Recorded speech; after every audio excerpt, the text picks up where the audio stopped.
सर्वांना माझा नमस्कार. चला तर पाहूया रोमॅन्टिक कथा. कथेचं नाव आहे 2 दिवस 3 रात्री हनीमूनमध्ये.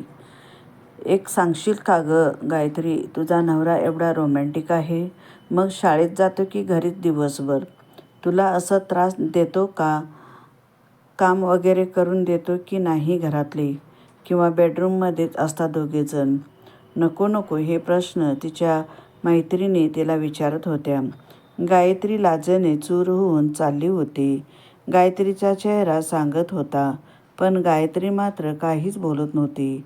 मग शेवटी एक मैत्रीण तिचा हात धरला व गायत्री म्हणाले, आम्हाला पहिल्या रात्री काय झालं ते सांगितलं तरच घरी जाऊ देऊ, नाहीतर इथेच बसून ठेवू.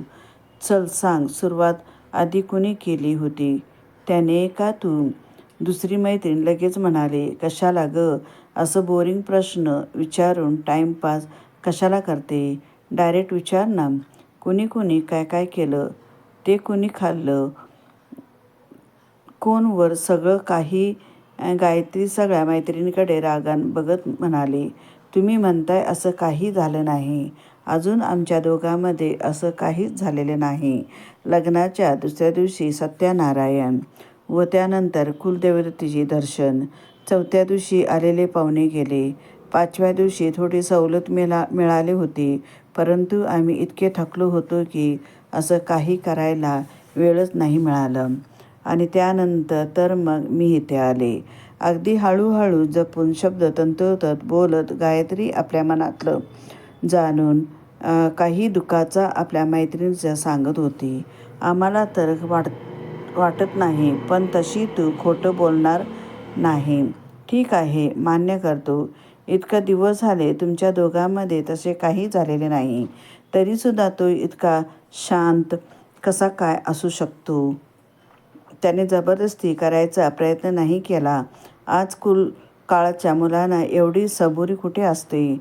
बाई, काही मुलं तर लग्नाच्या आधी एक एक मैत्रिणी आपल्या अनुभव सांगायला लागल्या होत्या आणि गायत्री मोठे मोठे डोळे करून फक्त ऐकत होती. साखरपुड्याच्या वेळेस तू बघितलीस ना, त्या मुलाने अंगठी घालताना सुद्धा आपल्या कोमलचा हात किती जोरात पकडला होता. तिला किती त्रास होत होता. त्याला मात्र मजा येत होती. मला नाही आवडत असं. मुलाचा इतकी कठोरता कशी असते? त्यांच्या प्रेमात सुद्धा त्यांना कळत नाही का? आम्हाला किती त्रास होतो त्यांचा. एक मुलगी नाक मुरडत गायत्रीकडे बघत म्हणाली, काय गं गायत्री, अमोलने नाही का तुझा कधी असा हात जोरात पकडला? तुला एकदम जोरात ओढून आपल्याकडे मिठीत घेतले, किस केले का तुला कधी त्याने जबरदस्तीने? एकीने गायत्रीला आपल्या अंगावर ओढतच विचारले. नाही, त्याने असे काहीच केलं नाही. पण तू मात्र मला का ओरडत आहेस? सोड, मला त्रास होत आहे. आणि बघ, आजूबाजूचे सगळे तुझ्याकडे बघत आहे. गायत्री तिला दूर सरत बोलले. गायत्री, सर्व काही ठीक आहे ना गं? असं नसतं बाई, लग्नानंतर नवरा मुलाला एवढी घाई झालेली असते. तुझ्या नवऱ्याला काहीच घाई झालेले नाही. काही प्रॉब्लेम तर नाही ना? बघ बाई, नीट सगळं बघून घ्या. उगाचच नको त्या शंका उत्पन्न करत एका मैत्रिणीने आगाऊ सल्ला घ्यायला लागली. शेजारी एक समजूतदार बाई बसलेली होती. तिने ते ऐकले आणि लगेच सगळ्या मैत्रिणींना रागवत म्हणाल्या, मूर्खांनो, तिच्या मनातले नको ते भूत घालू नका. गायत्री, असं काही असतं. काही नाही. माणसं समजूतदार नवरा तुझा अगदी देव माणूस आहे. तो सुद्धा त्याची सेवा, त्याची मनोभावे कर. ह्या मूर्खा मुलीचे ऐकू नकोस. गायत्रीच्या मैत्रिणींना त्या बाईच्या बोलण्याचा राग आला. त्या पटकन तिथून उठल्या आणि खाऊ लागल्या. गायत्री त्या बाईजवळ बसलेली होती.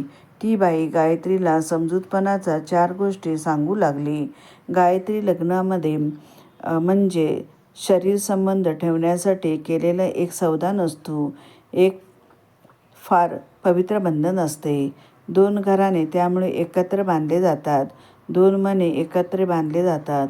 न कळत आपण 2 व्यक्तींमुळे कितीतरी व्यक्तींना हक्काचे कोणीतरी मिळवण्यासाठी आपण कारणीभूत ठरत असतो. तेव्हा फक्त तुम्ही मुलीने त्या शरीरसंबंधाला एवढा महत्त्व नाही द्यायला पाहिजेत. तुला माझा सांगण्याचा कदाचित राग येऊ शकतो, परंतु आमचे अनुभव हे बोल आहे. ती बाई गायत्रीला हळूहळू समजेल असं सांगत होती. अगदी बरोबर आहे काकू. तुम्ही म्हणत आहात तेच खरे आहे. माझ्या मैत्रिणी उगाच मला काही पण चिडवण्यासाठी बोलत आहे. त्यांच्या मनामध्ये सुद्धा तसे काही नसेल. फक्त एक मला चिडवून त्यांना आनंद मिळवायचा आहे. एवढेच गायत्रीसुद्धा त्या काकूंना समजावत म्हणाली. गायत्रीचं बोलणे ऐकून तिचे उपस्थित असणारे एक मैत्रीण म्हणाले, हो काकू, तुम्ही खरंच गैरसमज करू नका. आम्हाला तर फक्त तिची मजा द्यायची होती. चिडते का बघायची होती. काही सांगते का असं बघायचं होतं. अहो काकू, तिच्याकडे बघितल्यानंतर सगळ्यांना समजते की अजून काही झालेले नाही. झाली का पुन्हा सुरुवात तुमची? चालू द्या. मी काही आता जास्त समजून सांगत नाही, कारण गायत्रीला जे सांगायचे होते ते सांगून झाले आणि तिच्यासुद्धा माझे सांगणे पटले आहे, असे म्हणून ती बाई तिथून उठून निघून गेली. ती तिथून गेल्याची बघितल्यानंतर सर्व मैत्रिणी आणि गायत्रीसुद्धा हसायला लागली. त्यातली एक मैत्रीण टाळी देत म्हणाली, आली मोठी आम्हाला सांगणारी. आम्ही सुधारणाऱ्यामधल्या मुलीच नाही. गायत्री, तुला माहिती आहे का, त्यांच्या काकू आता तुला एवढं काही सांगत होत्या.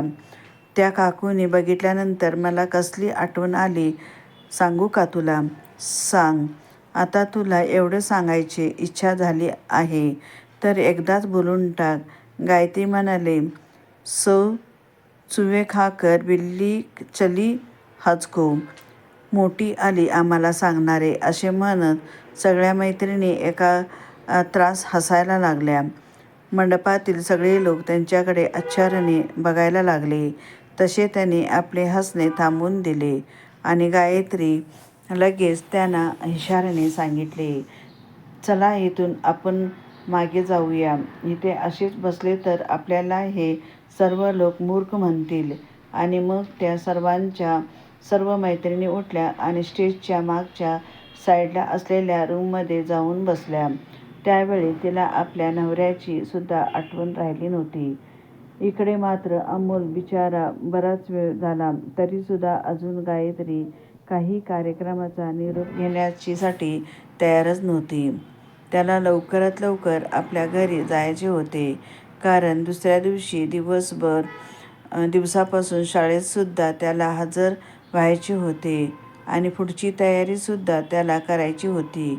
घरी त्याची आईसुद्धा वाट बघत असेल, तिचीसुद्धा त्याला काळजी वाटत होती. पण काय करू, गायत्रीला कळत नाही का, थोडी मनामध्ये चीड संताप येत होता. परंतु आपण तिच्याच माहेरी आलो आहोत, असे आपण आपल्या चेहऱ्यावर संताप नको दाखवायला, म्हणून कितीही राग येत असेल तरी त्याने आपल्या चेहऱ्यावर हसू कायम ठेवले आणि गायत्रीला किंवा गायत्रीच्या आईवडिलांना तो मंडपातील गर्दीमध्ये शोधू लागला. अचानक गर्दीमध्ये कुणीतरी त्याला मागे ओढली आणि त्याला कळले की मागे ओढणारी व्यक्ती गायत्रीचा मोठा भाऊ होता. काय झाले का, मला एवढ्या घाईघाईने ओढत आहात तुम्ही? अमोल हळूहळू गायत्रीच्या मोठ्या भावाला बोलू लागला. इकडे या, तुम्हाला माझी आयटम पाहायची होती ना, ती इकडे कोपऱ्यामध्ये उभी तुम्हाला बघायची होती, म्हणून मी खास त्याला आग्रह करून तिथे उभा राहण्यासाठी सांगितले. चला लवकर, नाहीतर माझ्या बाबांना जर मी तिच्याशी बोलत असताना मी दिसलो तर माझी खैर होणार नाही. गायत्रीचा भाऊ एका कोपऱ्याच्या दिशेने त्याला ओढत नेत म्हणाला, प्यार किया तो डरना क्या साले साहेब, इतनी छोटी छोटी बात पर कैसे डरते नाही है. बाबांनी बघितलं तर बघतील, काय होणार आहे. अमोल त्याला म्हणाला. तर माझा व्हिडिओ आपल्याला कसा आवडला नक्की कमेंट करा, शेअर करा आणि नक्की सबस्क्राईब करायला विसरू नका. धन्यवाद.